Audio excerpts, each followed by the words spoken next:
సంబంధానికి అడ్డు వస్తున్నాడని కట్టుకున్న భార్య ఉంచుకున్న ప్రియుడు కలిసి భర్తను సుపారీ గ్యాంగ్ తో మర్డర్ చేయించినట్లు నిర్ధారించారు పోలీసులు. 8 మంది నిందితులు అరెస్ట్. హత్యకు ఉపయోగించిన కారు, కొడవళ్లు 2, కత్తులు 10, మొబైల్స్, GPS పరికరాన్ని స్వాధీనం చేసుకున్నారు.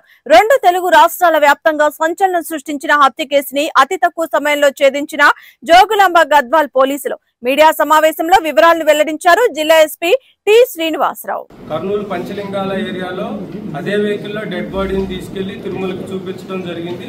తర్వాత అతని సజెషన్ ప్రకారమే ఆ నాలాలో పడేయటం జరిగింది. అవును,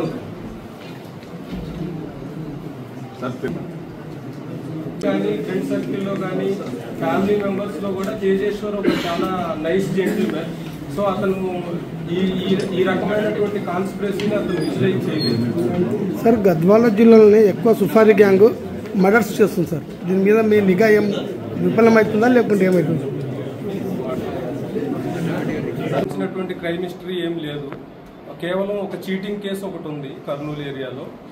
సో ఈ ఎంటైర్ ఇన్వెస్టిగేషన్ ని సూపర్వైజ్ చేసినటువంటి డిఎస్పీ గారు, అదేవిధంగా Gadwal town inspector Srinu, Gadwal town SHO Kalyan, అదేవిధంగా సర్కిల్కి సంబంధించి రూరల్ ఎస్ఐ, దరూర్ ఎస్ఐ, గట్టేసై. ఎందుకంటే జిల్లా పోలీస్ యంత్రాంగం మొత్తం ఈ కేసు గురించి లాస్ట్ 2-3 డేస్ నుంచి కష్టపడటం జరిగింది. ఎందుకంటే ఈ కేసులో ఉన్నటువంటి ఎమోషన్స్ కానీ, సెన్సిటివిటీ కానీ, కాంప్లెక్సిటీని దృష్టిలో పెట్టుకొని ఎటు పరిస్థితుల్లో కూడా ఈ కేసులో స్లాగ్నెస్ అనేది లేకుండా వితిన్ 48 hours లో ఈ కేసుని చేంజ్ చేయడం జరిగింది. సో గద్వాల్ ఈ సెక్షన్స్ వస్తాయి మీకు ప్రెస్ రిపోర్ట్ లో, ప్రెస్ బ్రీఫ్ లో అన్ని ఇచ్చారు.